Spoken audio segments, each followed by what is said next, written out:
Chapter 14. And now a word from our sponsor. As the week progressed, George and Hill got more and more swamped with homework. They stayed up later and later each night and got sicker and sicker. "Let's take a break and watch some TV," said George one morning as he wiped his nose. Okay, said Harold with a sneeze. George turned on the TV and flipped through the channels. Suddenly he saw a familiar face. "Hey!" shouted Harold. "That's Mr. Meter! What's he doing on TV?" cried George.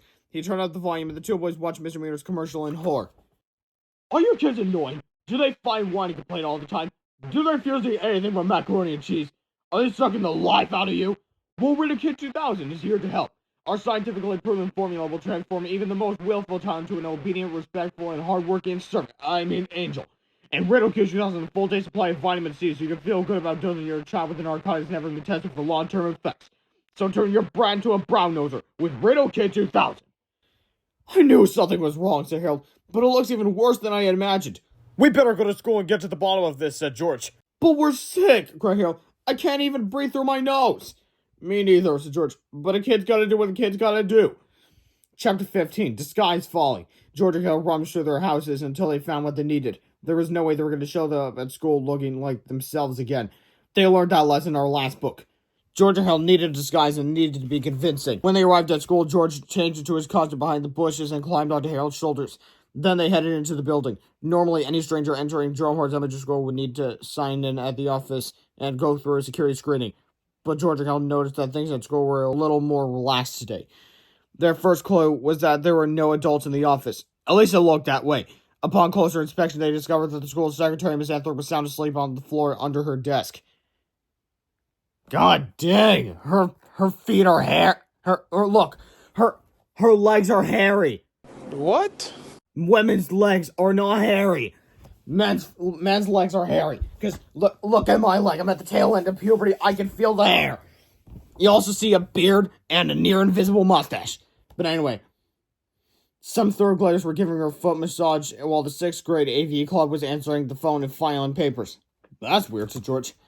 As George and Harold walked down the hallway, things got weirder and weirder. First, they noticed a brownish haze in the air. "I wonder what that brown fog is all about," said George. "I don't know," said Harold. "I can't smell a thing because of my cold." "Me either," said George. As they roamed from room to room, they noticed that the other teachers were asleep, too, and their students were doing all sorts of odd things for them. Some kids were giving the teachers massages, and others were shaving their teachers' beards, plugging their eyebrows, and giving them haircuts.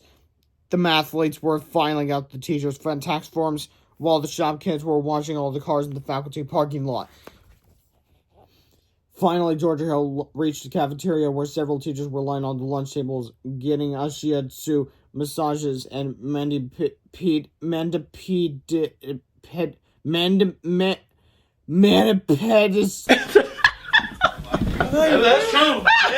Oh my god, somebody tell me how to pronounce it. At the same time, boy, things have gone a lot better around this place since Read-Aloud 2000 came along, said Missouri. "I'll say," said Misguided. "I was happy enough when my students were finally able to sit still and pay attention all day. But when I found out that they follow my every command without question, it changed my life."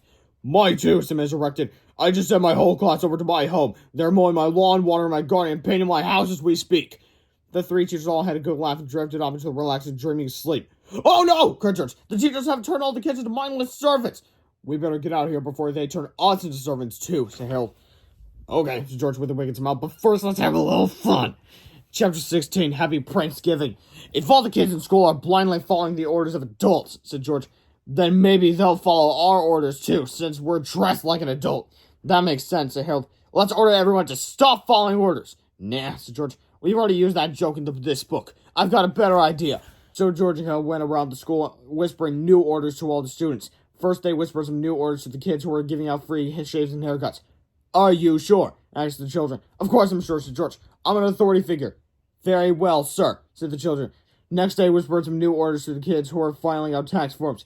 "Are you sure?" asked the children. "I'm an adult," said George. "Don't question me." "All right, sir," said the children. Then they passed out permanent markers to another group of kids and whispered some new orders to them too. "Are you sure?" asked the children. "Absolutely," said George. "I'm a grown-up. I don't make mistakes." "As you wish," said the children. The rest of the afternoon continued in much the same way, with George and Harold dishing out new orders to every kid they came across. "We better get out of here," said Harold. "Those teachers are going to wake up pretty soon, and they're not going to be very happy." "Okay," said George. "We can do the last one on our way home." As they headed back to their treehouse, Georgia Hill stopped by Mr. Rected's place. Though his whole yard was filled with children mowing the lawn, watering the flower garden, and painting the house. George whispered some new orders to them as well. "Are you sure?" asked the children. "Sure, we're sure," said George. "I mean, sure, I'm sure. Don't use your brains, just follow orders." Chapter 17, Wakey Wakey, Big Mistakey. George and Hal walked back to the treehouse feeling pretty good about themselves, but things were not looking so good for the teachers at school who were just waking up. "Hey!" shouted Miss Anthem. "Somebody drop my face and power doctor's mom's foot! 1, 2! shouted Miss Fit. "And this spray painted my rear end!" sang Kick here. "Someone give me a mobile!" cried Miss Ripple. "Somebody shut up my eyebrows and Gummy blowing the blind shit!" wailed Missouri. "Somebody fall down my tax form and pig line and yell at the IRS!" screamed Miss Lightboard. Miss Dakin rushed to the mirror. "Thank goodness nobody did anything to me," she laughed. "Right! Actually, they cut off your back and it's showing your undies. So, they really did something." "Don't look now," cried Mr. Rustworthy, who looks an awful lot like Mr. Fide. "But a bunch of kids are out in the parking lot filling up our cars with low-fat cottage cheese." The teachers all rushed to the windows. "What is the meaning of this?" they shouted. "We are following orders," said one of the children. "Who gave you those orders?" screamed Mr. Crump. "An authority figure," said another kid. "We never question authority figures." The teachers were outraged. They marched across town to the old abandoned building that Mr. Meter had converted into a Radio Kid 2000 spray can factory. "Look what those kids did to us!" Mr. Crump shouted at Mr. Meter. "That stupid stinky spray you doesn't work!" "That's impossible," said Mr. Meter. "I'm going to get to the bottom of this."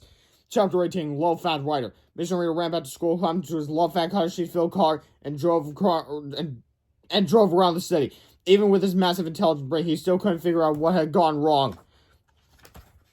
As he drove, he passed by a curious sight. A group of children were watering someone's house, mowing their flower garden, and painting their lawn. Mr. Meter stopped his car and got out. "What are your children doing?" "Yes, we are following orders," said one of the kids. "Who are you to do these things?" asked Mr. Meter. "A grown-up," said the kid. "Grown-ups do not make mistakes." "Well, obviously they do. I mean, I hate it I hate it when everyone says, "Oh, they're always right." But everyone says it's annoying, not gonna be ageist. When everyone says they're always right, they're wrong. Because they're not always right. So when anyone says they're always right, you can just say, "Well, you're wrong. So you're not always right, therefore you're wrong." See? If they're so smart, I think I'm not messing with them. But if you don't, you can be satisfied that they're stupid. Mr. Meter squished back into his car and peeled off. "No one will get those kinds of orders," Mr. Meter concluded. "This has to be the work of a child. And there's only one way to solve that problem." Mr. Meter zoomed back to his factory and strapped himself to the Sticky Con 2000 mega suit he'd be pulling all week. "Somewhere in this town there are children hiding," Mr. Meter said, "and I'm gonna get them." Chapter 19, Let Us Spray. The genius gym teacher stomped out of his factory, headed down the street, spraying everything inside with his hideous mega spray spraying everything inside with his hideous mega spray armpits. "Say hello to my students, friends!" he shouted. The horrible brown clouds rose up over the city, getting bigger and billier as they spread out across the town. After several hours, Georgia Hill could see the brown clouds from their treehouse window. "There's that brown fog against George. It won't be long before it reaches our neighborhood. It's a good thing our noses are clogged up, so we can't smell it, so we're immune." "Yeah, but our colds won't last forever," said George. "I'm already starting to feel better." "Uh-oh," said Harold. "We need to find an adult we can trust, and fast." George and Harold had no other choice but to ask their parents for help. The two desperate boys sneaked into Harold's house where both of their families were sitting together just finishing up dinner. "Thanks for inviting us over for supper," said George's dad. "It's always a pleasure," said Harold's mom. "Please let us clear the table," suggested George. "What a splendid idea," suggested Harold. "Then we shall wash the dishes and mop the floor. Oh, what fun we shall have." George and Harold hid in the hallway, waiting for just the right moment to come in and tell everyone the terrible fate of woe. But before they got a chance, their parents began to talk. "I don't know what's come over those two boys lately," said George's dad, "but I like it." "Me too," said Harold's mom. "They've really grown up these past few days." "It's like their whole personalities have changed," said George's mom. "What improvement." George and Harold looked at each other with sadness, then walked back to their treehouse broken-hearted.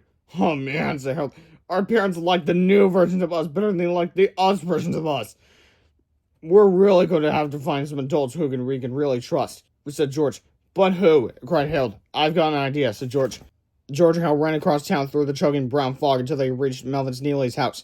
Luckily, Melvin's garage door was open. Even luckier, Melvin's glow-in-the-dark time-traveling rubber squid suits were there too. George climbed up into one of the cockpits and fired up the engine. The rubber squid lunged forward and grabbed Harold's tentacled arm. Then he slithered down the sidewalk while George set the controls.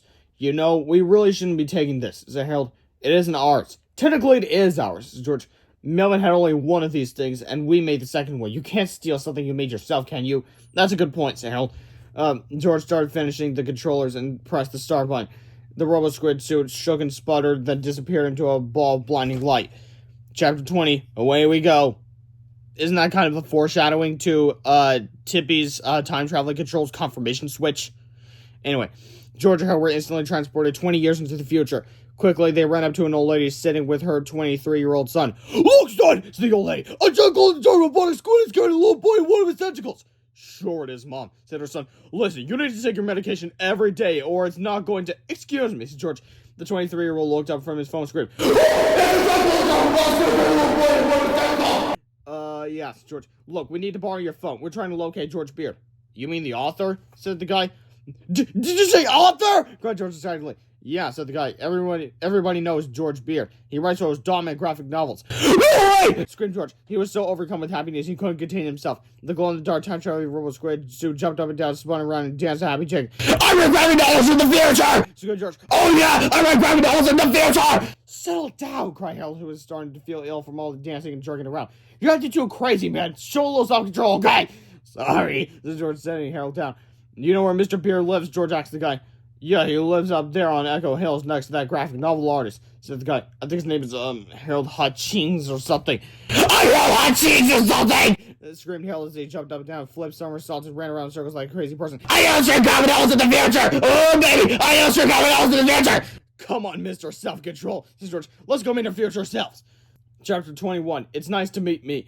George and Harold could hardly contain themselves as they rang the doorbell of George's future self. They were so excited they almost forgotten why they had come to the future in the first place. Soon George's future self came to the door. He looked a lot like George, only he was really, really old. He was almost 30. Old George recognized George and Harold immediately. Holy Toledo! Cried old George. Whoa, what are you guys doing here? Old George's wife came to the door too. Don't be rude to your fans, honey, she said. Invite them in. Make yourselves at home, boys.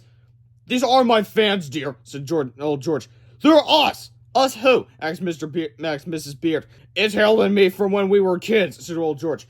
George and Harold accepted Mrs. Beard's invitation and made themselves right at home. They gleefully tore through the house, checking all of old George's stuff. Your future house is awesome, said Harold. Thanks, said George. I must admit, I have pretty good taste. Wow, said Harold. You even got your own pinball machine. Cool, explained George. I've always wanted one. Can I play it? Asked Harold. I guess so, said George. After all, it's mine. Look, Harold, cried George. There's even a treehouse in my backyard. That's not for us, said old George. That's for our kids. Our kids? Asked George. I guess it's time you boys met the whole family, said Mrs. Beard. I'll go round up the children, honey, while you call Harold and Billy. Chapter 22. The gang's all here. Soon everyone had gathered together in old George's studio. Old George, his wife, and their kids, Mina and Nick, sat on the couch while old Harold, his husband, and their twins, Owen and Kay, plopped down on the giant beanbag chair. Yep, as it turns out, Harold actually grows out to be gay. And little information for y'all gaming is that you fall in love with people who are the same gender as you. So if you're born as watching this turn out to be gay, and if you fall with boys, and if you're a girl, fall with other girls. But I mean, like, really good job on your date pill game. I mean, like, that's actually a really good lesson to teach kids, because it's not even like it's a big deal like a Dr. Doom or something. It's just like he just, like, casually mentions, like, it literally just goes, old George, his wife, and their kids sat on the couch while old Harold and his husband sat on the beanbag chair. Yeah, that was casually mentioned, but that's really good, because it is supposed to be a casual thing. There's nothing wrong with your sexuality, not at all. So nice how the world is peaceful and... Wait, what? Underpants and sensational psychosis reveal the co-protagonist Harold to be gay. Yeah, I already said that. LGBTQ plus news reporter Stephen Frank from Logo News commended the unostentatious nature of the book's gay representation, deeming the move a big step forward for kids lit. The parent-teacher organization at Arborwood Elementary School in Monroe, Michigan, refused to include the book at their book fair. What?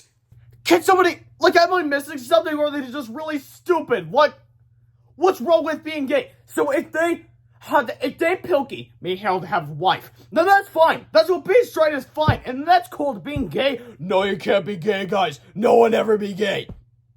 That's apparently how the world works now. Apparently. Somehow. And it wasn't even like a big reveal or anything like that. It was just casually mentioned. As casually as George sat down with his wife It was mentioned that Harold is out with his husband. But somehow, no, that's not allowed. This is stupid. This world is stupid! Anyway, moving on with the book. Kids, said Mrs. Beard, I'd like you to meet your fathers. What's up, said George. We're your dads when they were kids, said Harold. Wow, Dad, said Mina, you used to be cute. What do you mean, used to be, said old George. We're here because we need to borrow your dads, said Harold. They're the only adults we can trust. Yeah, said George, it's a real emergency. Wait a minute, said Harold. I don't remember doing any of this when we were kids, do you, George? No, said old George. If this happened in our past, how come we have no memory of it? I don't know, said Harold. Probably bad writing, said George.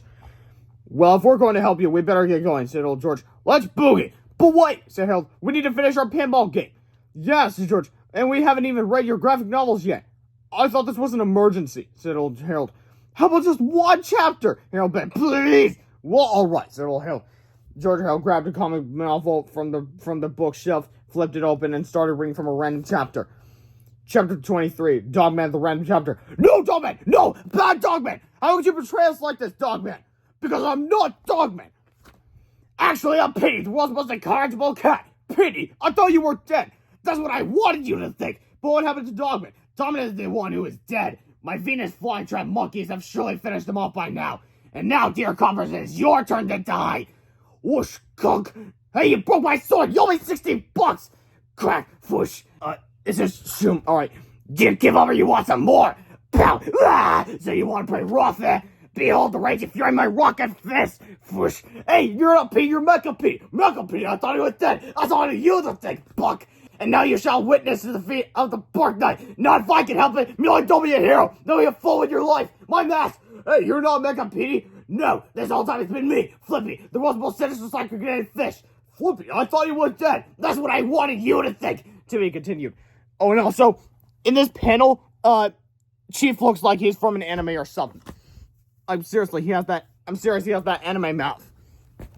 But anyway, chapter 24, away we go. Again. Well, said old George, what'd you think? Did you like it? I guess so, said Harold.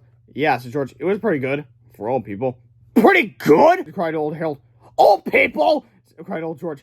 Alright, let's boogie, said George, as they went to the front yard and powered up the Robo-Squid suit. Quickly, he reached out 3 mechanical arms and picked up old Harold, and old George. Suddenly, everything began to shake and sputter as a massive ball of electric light enveloped them all. Are you guys ready to go? Asked Harold. Pretty good! Whined old Harold. Old people! Whined old George. As our heroes began to disappear into the shifting paradigms of time, they waved goodbye to their flying families. Don't worry, kids, shouted George. We'll all be back by chapter 38. So they know that they're in a book. And also, they roughly confirm how many chapters are in this thing. Chapter 25. It was 20 years ago today. Everything stopped suddenly, and George Hill and their future selves looked down from the vacant hilltop. They were back in the present, and the entire city below them was surrounded by a gigantic, stinky brown cloud. Quickly, they made their way through the dark clouds to their treehouse. Wow, cried old George. I haven't been up here in years. Look, cried old Harold. It's Tony, Orlando, and Dawn. I remember them. Yeah, whatever happened to them, said old George. It was like they just disappeared one day. I don't know what you're talking about, said Harold.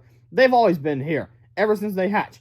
Listen, boys, said old George. We need to stay up here. We'll take care of Mr. Meter's stinky guest. Yeah, said old Harold. It's up to the adults to save the world this time. Chapter 26, Stinkalicious. Stinkalicious kind of reminds me of Pinkalicious. I don't know if it's based on that, but whatever. Anyway, the first thing that old George and old Harold did was run to Mr. Krupp's house. Unfortunately, Mr. Meter was walking down Mr. Krupp's street at that very moment, a stinking conch-pounding mega soup blowing brown putrid fog throughout the neighborhood. Old George rang Mr. Krupp's doorbell, panicking. Suddenly, Mr. Krupp had swung the front door open. He had been at his kitchen sink all evening, scrubbing the permanent marker off his face.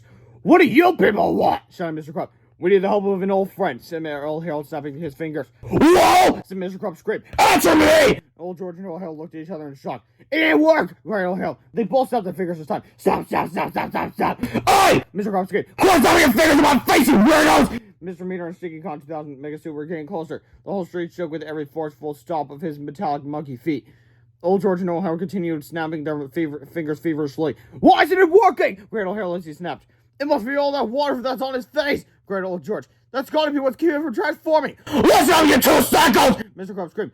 You better get on my young before I call the cops! You're supposed to be adults, but you're acting like a couple of kids! Suddenly, Mr. Meter stopped. Adults acting like kids, he said, turning his head slyly. He looked at old George and O'Hale. The genius brain began to calculate rapidly as he eyed them up and down. Then his face widened with a sinister, foul-smelling smile. Adults who act like children would be immune to my Riddle Kid 2000 spray, Mr. Mirror said. So they must be the pranksters I've been looking for. Mr. Mirror stomped up to old George and O'Hale and grabbed the two friends in the clutching claws of the stinky Con 2000.